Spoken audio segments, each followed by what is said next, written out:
어제와 다르게 오늘의 국내 증시 양지수 동반 상승 출발 후에 오름세 이어가면서 거래를 마쳤습니다. 오늘 코스피 지수 장중 내내 빨간불을 켰는데요. 0.94% 거의 1% 가까운 상승세로 장 마쳤습니다. 3,172선에서 거래 마쳤고요. 코스닥 시장 역시 장중 내내 빨간불 켰습니다. 오늘 793선에서 거래 마치는 모습입니다. 특히 오늘 양시장 모두에서 외국인 매수세가 특히 두드러졌는데요. 외국인들 왜 이렇게 갑자기 바뀌었을까요? 개인이 파니까 외국인이 사야죠. 그리고 이제 어저께 같은 경우 시장이 없었잖아요. 시장이 없었고 그다음에 금요일 날 이제 반도체 관련된 뉴스들 나오면서 삼성전자, 하이닉스 많이 하락을 했는데 반등을 좀 주는 것 같습니다. 근데 기본적으로 외국인들 같은 경우는 샀다 팔았다 퐁당퐁당 하고 있다고 보시는 게 더 맞을 것 같습니다. 시장도 퐁당퐁당, 외국인들도 퐁당퐁당. 네, 이런 상황들 이어지고 있습니다. 오늘도 시장 어떻게 보면 좋을지 저희와 함께 알아보시면 좋을 것 같습니다. 지금 보시고 계신 머니쇼는 SBS 비즈 앱과 유튜브에서 실시간 시청 가능합니다. 더 많은 국내 주식 정보 받아보실 분들은 카카오톡 채널 머니랩 추가해 주시기 바랍니다. 그럼 오늘 증시 인사이트 출연자 모시고 자세한 이야기 나눠보겠습니다. 서강대 경제학과 이윤수 교수 모셨습니다. 안녕하세요. 네, 안녕하십니까? 네. 지금 증시보다도 증시를 둘러싸고 있는 해외 환경이 굉장히 급변하고 있는 상황인 것 같습니다. 아까 속보 보니까 중국 열병식에 시진핑, 푸틴, 김정은이 한 자리에 한 카메라 앞에 서게 될 것 같다. 이런 속보들도 나오던데 반트럼프 연대가 공고해지고 있습니다. 이러다가 미국만 혼자 따로 고립되는 건 아닌가 이런 생각도 드는데요. 사실 미국이 따로 고립이 되는 거는 굉장히 쉽지 않은 시나리오일 겁니다. 그럼에도 불구하고 우리가 트럼프가 된 이후에 굉장히 많은 불확실성이 커지고 어떤 트럼프로 인한 그 갈등 이런 것들이 옛날에는 어떤 나라들이 모두 WTO 이제 다극화 또는 이제 다자 간의 협상 관계였다면 지금의 어떤 세계 무역 구조는 미국 대 어떤 나라들, 그러니까 미국 대 한국, 미국 대 중국, 미국 대 EU 이런 식으로 미국과 다른 나라들의 어떤 1대1 관계가 되면서 어떤 면에서는 미국 이외의 다른 사람들은 모두 미국과 각계격투를 하는 상황이 된 거죠. 그런 측면에서 이런 갈등 문제를 어떻게 해결할까와 관련돼서 협상은 각각이 했습니다만 그럼에도 불구하고 미국에 대한 불만이나 미국에서의 어떤 무역에서의 어떤 이득을 보기 위해서는 반 트럼프 전선, 반 미국 전선을 이제 하는 것이 좀 좋지 않을까라는 움직임이 있는 것 같고요. 실제로 EU 같은 경우에 굉장히 의례적입니다만은 어떤 그 인도 태평양과 관련된 어떤 국제기구에 적극적으로 들어올 생각도 하고 있다는 얘기가 나오고 있거든요.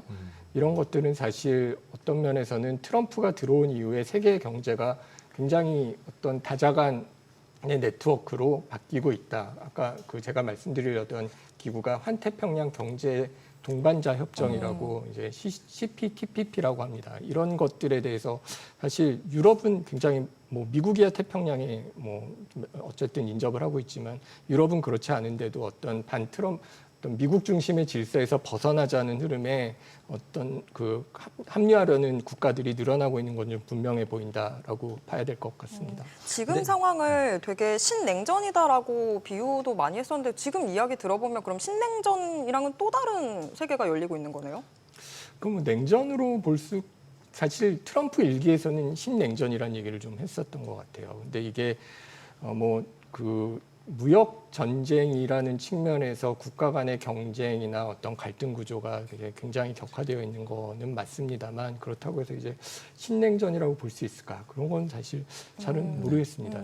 예. 지금 어차피 미국에서 관세를 저렇게 때리고 그다음에 저렇게 신냉전으로 갈 수밖에 없는 게 결국 미국 부채 문제 때문에 그랬던 거잖아요. 저걸 어떻게 메꿔보자. 그래서 원천적으로 들어가면 관세가 됐건 뭐가 됐건 통화 정책에서 문제가 있었던 거고 결국은 저 부채를 메꾸는 방법을 뭘로 선택할까? 그리고 감세도 하면서 또 관세도 하고 이런 형태로 돌아갔고 거기에서 결국은 이제 법원에서는 아니다, 그거 불법이다 이러고 나오고 대법원까지 가는 상태가 됐는데 교수님 보시기에는 누가 어느 쪽 손을 들어줄 것 같으세요? 일단은 대법원에서 위법 판결이 나올 것이다라는 견해는 좀 우세한 것 같아요. 그러면 그렇게 될 경우는 사실은 이게 세금이라는 거는 결국 의회가 이제 인정을 해야 되는 거고 트럼프가 얘기했던 전면적 상호 관세는 사실은 국제 비상 경제 권한법이라는 IEPA라는 법에 근거해서 하기는 했지만 이거는 뭐 네가 마음대로 할 수 있는 게 아니야. 그런 측면에서 전면적 우리가 알고 있는 이제 상호 관세는 법적으로 막힐 가능성은 이제 높습니다. 그러면 이게 관세가 모두 막히느냐라면은 이게 트럼프가 그렇게 순수히 물러날 사람은 아니지 않습니까? 그래서 대법원 판결 이후에도 여전히 적용 가능한 우회 수단이나 이런 것들이 있어요. 이게 무역확장법 232조라고 이건 국가안보를 이유로 지금 실제로 특정 품목, 철강, 알루미늄, 자동차에 관세를 부과하고 있는 거는 여전히 가능한 거고요. 그다음에 뭐 불공정 무역 관행과 관련된 무역법 301조라든가 그다음에 74년도에 그 무역법 122조라는 게 들어왔었는데 이런 거는 대통령이 최대 150일간 15%까지 한시적 관세 부과가 가능하거든요. 그러니까 사실 트럼프가 여전히 그 상대 국가를 압박할 수 있는 것들은 남아 있고요. 이런 또 이외에도 비관세 장벽이 있기 때문에 대법원이 그 트럼프 관세 위법이라고 하더라도 어떤 어느 정도의 차이는 줄어들 수 있지만 트럼프가 어떤 정밀 타격형 무역 조치를 하는 거는 여전히 가능하다라고 보는 게 맞을 것 같습니다. 지금 트럼프 자체가 굉장히 리스크가 되고 있는 것 같은데 이 트럼프 리스크에 바로 타격을 받고 있는 게 또 채권 시장이잖아요. 지금 채권 시장을 좀 어떻게 봐야 될까요?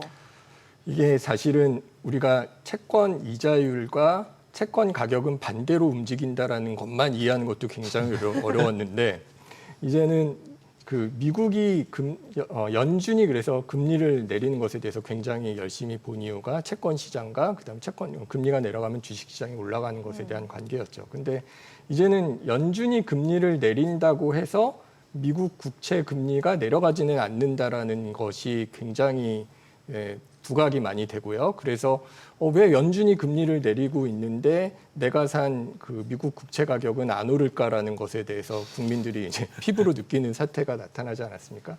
이게 사실은 그 단기 금리는 그 중앙은행이 하는 게 맞습니다. 그래서 이게 내려가죠. 근데 장기 금리는 단기 금리의 영향을 받기는 하지만 인플레이션이라든가 지금 뭐 10년 국채 금리하면 10년 후의 경제 상황, 인플레이션, 그다음에 트럼프 위험이라고 말씀하셨는데 이거는 트럼프가 가지고 온 위험. 이게 국채를 굉장히 많이 찍게 만드는 상황. 그러니까 재정 적자가 되게 늘어나고 이게 재정 적자가 늘어나는 이유는 뭐 트럼프가 뭐 그 감세를 하겠다라고 하는 거라든가 그다음에 그럼에도 불구하고 어떤 그 재정 적자를 줄이기 위한 노력이 잘 되지 않는 상황에서 미국 국채가 굉장히 시장에 많이 풀린다면 아무리 연준이 금리를 낮춘다 그래도 장기 국채가 시장에 많이 풀리는 거는 되게 싸진다라는 측면이죠. 그러면 장기 국채 금리는 올라갈 수밖에 없는 거고 장기 국채 그런 측면에서 채권 시장이 어떤 연준의 정책보다도 그 일종의 트럼프가 가지고 온 국가에 대한 프리미엄 어떤 데서는 모론 프리미엄이라고도 부르는 거를 이제 봤습니다만 그게 사실은 모론 프리미엄이라는 거는 그 2022년도에 영국 총리가 이렇게 그 좀 무리한 재정 정책을 내놓으면서 감세도 하고 뭐 돈은 더 쓰겠다고 하니까 야 그럼 이 나라 국채를 믿을 수 있어 하면서 영국 국채 금리가 폭등했던 사태에서 나타난 건데요. 이런 식으로 사실은 어떤 그 연준의 단기 정책과 상관없이 장기 국채 금리에 대해서 내가 너한테 돈을 빌려줄 수는 있는데 그래도 미국 국채니까 근데 이 이자율로는 못 빌려주겠어. 돈을 좀 더 받아야 되겠어. 이게 못 믿는 사람한테 우리가 높은 이자율을 부과하듯이 미국 국채에도 조금의 프리미엄을 붙이게 되고 이것이 결국은 장기 국채 금리는 단기 금리보다 상관없이 어떤 면에서 더 금리를 올리고 가격은 떨어뜨리는 현상이 나타나서 채권 투자를 어렵게 하는 측면이 있는 것 같습니다. 그래서 이제 장단기 금리차 트레이딩을 한다 그러고 이제는 민간인들까지도 원래 은행만 했던 트레이드들인데 그걸 다 알게 됐어요. 근데 그런 상황에서 최근 들어서는 이제 스테이블 코인 얘기 나오면서 단기 뭐 국채를 다 사준다. 근데 솔직히 스테이블 코인이 나와도 국채를 사주는 건 아니잖아요. 그러면 연준에도 계셨고 실제 미국에서 정책을 이제 수립을 하는 것들을 보셨을 텐데 그러면 진짜로 연준에서 이를 스테이블 코인을 뭐 사서 뭐 아니면 국채를 스테이블 코인이 사게 해서 이런 거를 논의하면서 뭔가 뭐 장기 국채를 내리자 이런 회의를 하면서 그런 정책을 수립할 수습할 가능성이 조금이라도 있나요? 일단은 그 스테이블 코인을 이제 얘기하는 것과 관련돼서는 그 어찌됐든 간에 트럼프는 이제 좀 전에 우리가 논의했던 장기 국채 금리를 내리는 것이 굉장히 중요한 상황이 됐고요. 왜냐하면 미국 국채 부채가 굉장히 많은데 이미 이자 부담이 뭐 국방비나 뭐 보건에 쓰는 것보다 더 많이 올라간 상황에서 어찌됐든 간에 국채 금리를 낮추는 건 중요하고, 그렇기 때문에 어떻게 연준한테 해서 금리를 낮추면 장기 금리가 떨어지지 않을까 생각을 했는데 그거는 잘 되지 않았죠. 그런데 이 상황에서 그러면 그 국채는 계속 찍어야 되고 이거를 금리를 어떻게 낮출 수 있을까? 그럼 누군가가 사줘야 되는 거죠. 그게 예전에 뭐 우리가 잘 알다시피 연준이 했던 양적 완화가 사실은 그 미국 장기 국채를 사주면서 장기 국채가 금리가 내려갔던 거고, 이제 스테이블 코인이 나오는 얘기는 이제 스테이블 코인이 이제 미국 국채를 사주면 미국 국채가 좀 많이 나와도 수급이 조정이 될 거다라는 이제 얘기를 하는 건데, 근데 저희가 좀 조심해서 봐야 될 것은 좀 장단기 말씀을 하셨는데, 스테이블 코인은 사실 어떤 면에서 이게 국채를 가지고 있는다는 게 예금과 비슷하게 놓고 생각을 해보면은 이게 스테이블 코인을 내놓을 때 이거 나 돌려줘 할 때 사실은 그 돈을 돌려주는 방법은 이제 그 스테이블 코인에 맞춰서 가지고 있던 국채를 팔아서 해야 되는데, 그런 거래를 할 때 장기 국채를 가지고 있기는 되게 어렵습니다. 저희가 실리콘밸리 뱅크 사태에서 봤듯이 이 장기 국채의 가격이 굉장히 떨어져서 은행의 건전성을 해치는 상황까지 봤다는 것을 우리가 기억을 한다면 어떤 가격 변동폭이 큰 장기 국채를 가지고 있기는 굉장히 어려운 일이고, 결국은 단기 국채를 가지고 있을 텐데, 단기 국채는 사실 이제 요새 뭐 국채 금리 같은 거 많이 그려보시는 분들은 잘 아시겠지만 연중 금리하고 3개월까지의 금리는 거의 같이 움직입니다. 사실 그런 측면에서 물론 국채의 수급이 좀 바뀔 수는 있겠지만 기본적으로 3개월까지의 국채 금리가 어떤 연준의 기준 금리를 따라간다라고 하면 이거는 그 국채 금리의 영향을 단기적으로 주기는 어렵고요. 다만 이게 그래도 미국의 입장에서 좀 유용하게 쓰일 수 있다라는 측면은, 예전에는 주로 장기 국채를 발행을 했다면 이게 금리가 높은 상황에서는 아무래도 금리가 조금 낮은 단기 국채를 되게 많이 발행을 합니다. 뭐 전 정부에서도 그랬고요. 그렇다면은 이게 단기 국채를 사주는 기관이 예를 스테이블 코인을 통해서 늘어난다면 미국이 국채를 발행하는 입장에서 뭐 10년 국채를 발행해서 가지고 있는 것 대신에 그중에 상당 부분은 단기 국채로 돌려서 계속 이렇게 롤오버를 하는 방안을 생각을 해볼 수 있고, 그러면 그런 측면에서는 장기 국채를 사줄 사람은 트럼프를 못 믿어서 사줄 사람이 줄었다고 하더라도 우리도 좀 적게 찍으면 돼라는 상황을 통해서 이제 스테이블 코인에서 단기 국채를 소화해주고 대신에 장기 국채를 조금 적게 발행하는 방안으로 가면서 국채 금리를 조정하지 않을까라는 생각은 해볼 수 있을 것 같습니다. 교수님 또 연준에 계셨다 보니까 또 FOMC 회의도 좀 여쭤보고 싶은데, 간밤에 또 월러 이사가 한 발 더 나가더라고요. 고용 보고서에 따라서 뭐 0.5%, 50bp 인하도 할 수 있지 않겠냐, 이런 이야기도 하던데 혹시 B컷 가능성 어느 정도로 보실까요? 사실 월러 이사가 트럼프가 예전에 임명했던 이사기 때문에 되게 트럼프에 관련된 얘기를 더 하는 거 아니냐라는 생각을 하실 수도 있는데, 사실 굉장히 훌륭한 학자고요. 그래서 만약 다른 정치적인 배경이 있던 사람이 그런 얘기를 했으면 제가 쟤 무슨 다른 생각이 있는 거야라는 의심을 할 텐데, 뭐 그런 생각이 있을 수 있겠죠. 근데 어찌됐든 간에 굉장히 나름 데이터도 열심히 보고 객관적인 얘기를 많이 했고, 그래서 실질적으로 굉장히 뭐 매파에 가까웠던 사람이 이런 얘기를 한다라는 측면에서 관심 있게 들을 필요가 있는데요. 그 월러 이사가 가지고 있던 남들보다 더 이제 보울러 이사하고 월러 이사가 좀 더 그 노동시장에 관심을 가지고 얘기하는 이유는, 일단 월러 이사는 이 관세로 인한 인플레이션이 일시적일 거다라는 것에 대해서 나름 근거를 좀 가지고 있습니다. 그래서 인플레이션이 오지만 그것이 일시적인 될 가능성이 높고, 그리고 고용이 나빠지면 여기에 대해서 선제적으로 반응하는 건 되게 중요하다라는 시각을 가지고 있습니다. 그리고 실질적으로 그 고용이 좀 악화되고 있다라는 지표는 나오고 있는 상황이었고요. 다만 이게 얼마나 나빠질 것인가에 대해서 우리가 어떻게 반응을 하냐에 대한 것이 관건인데, 일단은 파웰 의장도 잭슨홀 미팅에서 그전에는 인플레와 노동 중에 인플레의 무게가 훨씬 크다라고 얘기를 했다면 이제 노동시장에 대한 비중을 봐야 된다라는 쪽으로 어느 정도 선회한 상황이고요. 그리고 이제 노동시장이 정말로 안 좋게 나온다면 이게 9월 첫째 주 금요일에 나오는 네. 건데요. 그러면은 사실상 50bp에 대한 논의를 할 수도 있겠지만 근데 지금까지 고용시장이 지금 지난 리포트가 굉장히 나쁘긴 했지만 여전히 어느 정도 탄탄한 거는 플러스네요. 사실이고요. 그리고 우리가 고용만 보기에는 인플레이션에 대한 우려가 아직 꺼지지 않은 상황입니다. 사실 물론 이 인플레이션이 일시적이라고는 하겠지만 사실은 이게 어느 정도 이게 관세를 통한 물가가 시장에 반영하기 시작한 것이 이제 최근에 나타난 일이고 그리고 인플레이션 역시 예상보다 높게 나오고 있는 상황이기 때문에 그 둘 중에 뭐를 포기하려면은 연준의 입장에서는 고용을 포기할 수밖에 없는 상황이거든요. 왜냐하면 한번 인플레이션을 놓쳤기 때문에 그리고 우리 70년대 보커가 들어오기 전에 어떤 심각한 인플레이션과 스태그플레이션을 생각을 한다면 연준 입장에서 두 개가 다 심각하다 그러면 아무래도 결국 무게중심은 인플레이션에 갈 가능성이 높고 그런 측면에서는 빅컷의 위험이 작지 않다라는 측면에서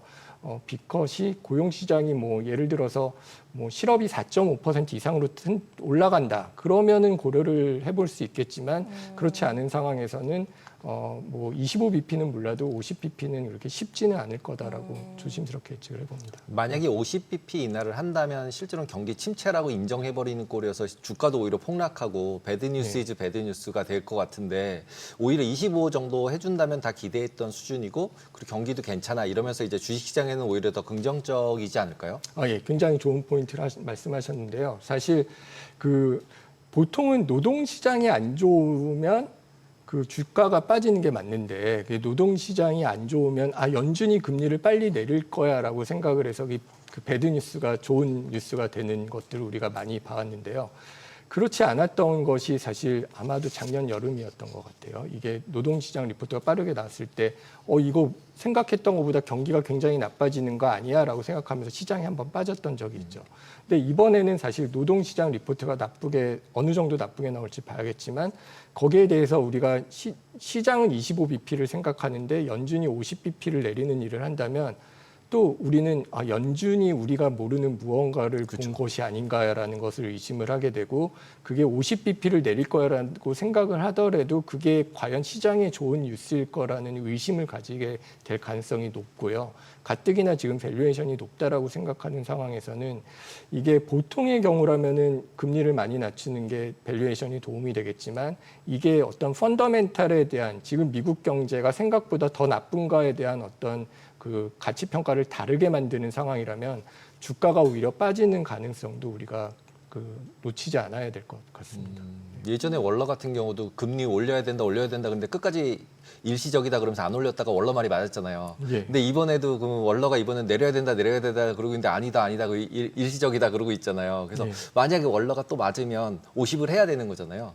그렇게 될 봐야죠. 가능성이 좀 어느 정도 될 것 같으세요? 월러 얘기가 맞을 가능성 딱 고르신다면. 저는 사실 우리가 이게 지금 미국의 불황이 언제 올 것인가에 대한 얘기를 사실 굉장히 오래 해왔습니다.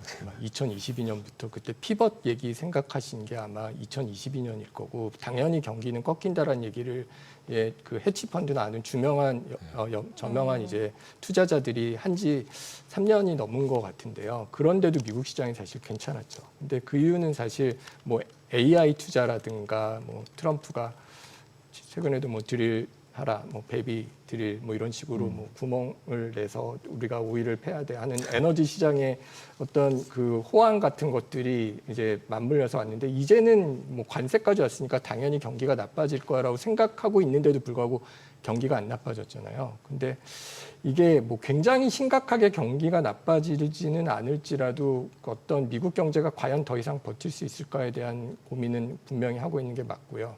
그런 측면에서 월러가 사실상 남들이 못 보는 것을 보고 있을 가능성이 저는 좀 있다. 비중을 둬야 될 가능성이 있다라고 생각을 합니다. 그런 측면에서 사실 월러가 그 연준에 굉장히 많은 경제학자들이 있는데 그 수시로 이제 돌아가면서 같이 점심도 먹고 굉장히 스텝하고 소통을 많이 하고 기본적으로 학자들과의 교류도 많고 그 남다른 시각을 분명히 가지고 있는 사람이라는 측면에서는 예, 뭐 의장의 입장에서는 당연히 인플레이션을 굉장히 중요시하는 게 맞지만 어떤 그 연준 이사 중에서 누가 하는 얘기를 우리가 주의 깊게 봐야 될 것인가라고 이제 논다고 본다면 그 월러 이사의 그 비중을 우리가 무시하기는 어려울 것 같다는 생각이 듭니다. 교수님 월러 이사랑 친분 있으십니까? 뭐 친하진 않고요. 그냥 그래도 아는 사이. 알고 있는 정도. 밥 한 번 먹은 사이? 밥은 그 밥을 먹은 거의 정의가 이제 얼마나 가까운 데서 얼마나 오래 먹었냐. 같이 먹었으면 먹은 거죠. 같은 식당에서 드셨다. 네. 근데 월러 이사가 사실 저는 제가 그 연준에 있을 때 그 세미나 와서 이렇게 얘기하고 그런 거에 대해서도 굉장히 인사이트도 있고 그 다음에 제가 알고 있는 그 뭐 제 학생이라든가 아니면 연준에 있는 다른 이코노미스트들이 이렇게 월러 이사랑 사인업하면은 점심 먹는 이런 게 있다 이런 얘기도 들었거든요. 그런 거를 보면은 어느 정도 소통을 할 뿐만 아니라 이제 여전히 굉장히 날카로운 시각으로 어떤 그 사태를 보는 분이기 때문에 이게 그런 측면에서는 좀 귀 기울여 들을 필요는 있다라고 생각을 합니다. 파월보다는 훨씬 나을 것 같은. 그건 생각이. 잘 모르겠습니다. 파월 변호사님이지 경제학자도 아니잖아요.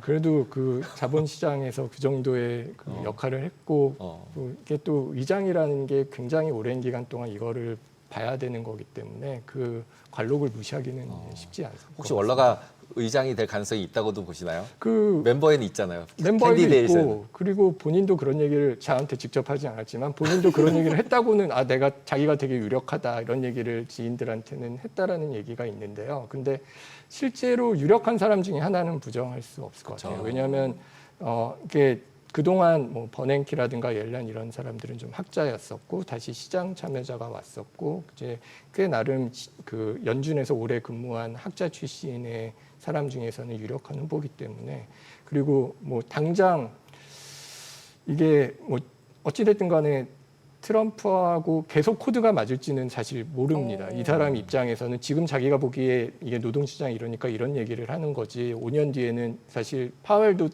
뭐 트럼프가 얘기했지만 예상외로 금리를 굉장히 오래 높게 유지했다라는 측면에서 이거를 계속 트럼프하고 같은 식의 생각을 할 수는 없을지 몰라도 지금 뭐 트럼프 입장에서 가장 금리 인하가 필요한 시점에 어느 정도 생각을 공유하는 사람을 뽑는 거는 중요할 수도 있기 때문에 이거는 뭐 상황을 봐야 되지 않을까 싶습니다. 월러가 혹시라도 의장이 되면 연준 독립성이 굉장히 뭔가 훼손이 되는 건 아닌가 싶었는데 또 그렇게 보시지는 않나 보네요.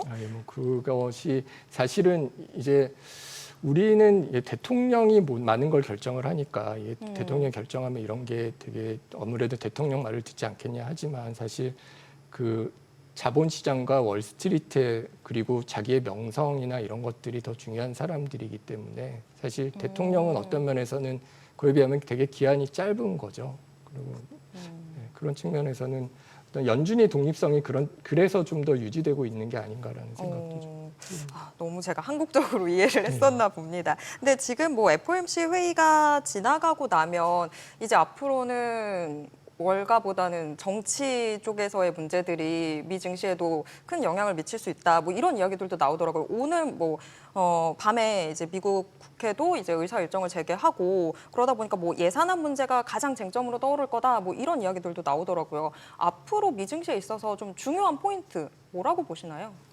일단은 지금 우리가 노동시장 얘기를 많이 했는데 경기가 정말로 과연 이렇게 나빠질 것인가에 대한 어떤 시장 상황 변화가 되게 중요할 것 같고요. 그다음에 이게 트럼프의 관세와 그 의회와의 어떤 이게 정말 의회와의 갈등으로 이어질 것인가라는 어떤 정치적인 불확실성도 관심 있게 봐야 될 것 같습니다. 근데 여전히 가장 중요한 거는 우리가 한동안은 연준에 대한 관심이 좀 많이 줄어들기는 했지만 이게 굉장히 금리를 오랫동안 동결을 해왔고 이게 실질적으로 잭슨홀에서 어떤 금리 그 정책 변화의 그 기조에 대해서 조금 얘기를 한 상황에서 이게 어느 정도 선회할 것인가 실제로 금리 인하 속도가 지금 굉장히 낮을 거로 생각을 하는데 이게 생각보다 빨라진다면 이거는 사실상 앵커님 말씀하신 대로 호재가 아니라 악재일 수도 있는 거거든요. 그러니까 실제로 시장이 어느 정도 나쁜가에 대한 걸 좀 더 주의 깊게 봐야 되지 않을까라는 생각을 좀 그리고 이제 약간 한국으로 돌아와 보면 지난주에 이제 동결했잖아요. 한국은 네. 이제 금리 동결을 했는데 동결한 이유가 부동산 때문이라고 하는데 실제는 경기가 나빠서 내렸어야 하는데 못했다. 실기다 막 이런 얘기도 굉장히 많은 것 같아요. 그 교수님은 국내 금리 부분에 대해서는 어떻게 보세요? 그리고 그 금리가 어쨌든 경기에 미치는 영향이 분명히 있잖아요. 경기도 서울 경기는 한국 경기 나쁜 거죠 지금? 경기가 별로 좋지 않죠. 실제적으로 자영업자 같은 경우들 보면 굉장히 식당이 비어 있다라는 거 아마 눈으로 이제 보면 체감을 하실 텐데, 근데 이제 경기가 안 좋으니까 우리가 경기가 안 좋으면은 이제 금리를 내리는 게 사실은 맞는 얘기인데, 근데 경기가 안 좋은 게 단기적으로 안 좋은 거냐 아니면 구조적으로 이게 성장이 더뎌진가를 구분을 할 필요가 있습니다. 사실 이와 비슷한 현상이 미국에서도 우리가 인플레이션이 높았던 70년대에 있었고요. 그때 경기가 안 좋으니까 금리를 낮춰야라고 했는데 실제로 경기가 안 좋았던 이유가 미국이 그냥 생산 여력이 줄어들어서 생산성이 낮아졌기 때문에 그랬던 거거든요. 그런 상황에서는 사실 금리를 낮춘다고 해서 경제가 회복되진 않고 오히려 인플레이션을 자극을 해요. 근데 우리 한국 경제가 사실은 구조적으로 굉장히 성장률이 꾸준히 낮아지는 거를 겪어왔죠. 그런데 이게 경기가 원래 좋아야 되는데 우리가 막 생산 능력이 있고 힘이 넘치는데 잠깐 좀 돈이 안 돌아서 그래. 그런 상황이라면 뭐 금리 인하가 되게 도움이 되지만 체력이 약화되어 있는 상황에서는 해결해야 될 문제들을 해결하지 않으면 금리가 그러니까 경제에 도움이 되지는 않고요. 근데 말씀하신 대로 그런 상황에서 우리가 지금 가계부채가 굉장히 높은 게 소비를 굉장히 억제하는 이슈가 되게 있고요. 그다음에 이게 부동산에 대한 투자를 해야 된다라는 생각을 하는 상황에서는 내가 지금 좀 덜 써도 일단은 빚을 내서라도 집을 사야 되라는 그런 어떤 심리가 팽배하게 되면 돈이 생산적으로 써야 할 돈이 뭐 기업에 안 가고 결국은 부동산으로 가야 되는 일이 반복되고요. 그리고 그런 측면에서 우리가 정말 금리가 내려갔을 때 경제가 좋아졌는가를 지난 데이터를 면밀히 보면 사실 투자를 자극했다는 효과보다도 투자는 사실 변하지 않은 상황에서 물론 어려운 사람들한테 도움이 되긴 했을 겁니다.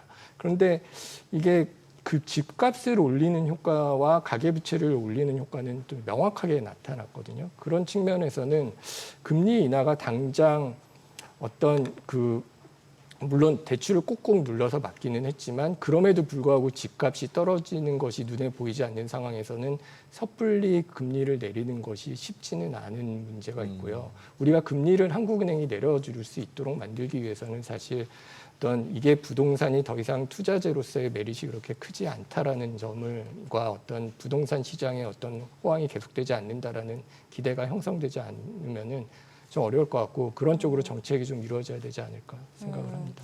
경제가 그렇다고 한다면 지금 국내 주식시장도 상반기랑 다르게 하반기는 좀 힘이 많이 꺼진 느낌이었습니다. 그런 상황에서 원래 또 9월은 약세장이라고 하는데 9월을 맞이했습니다.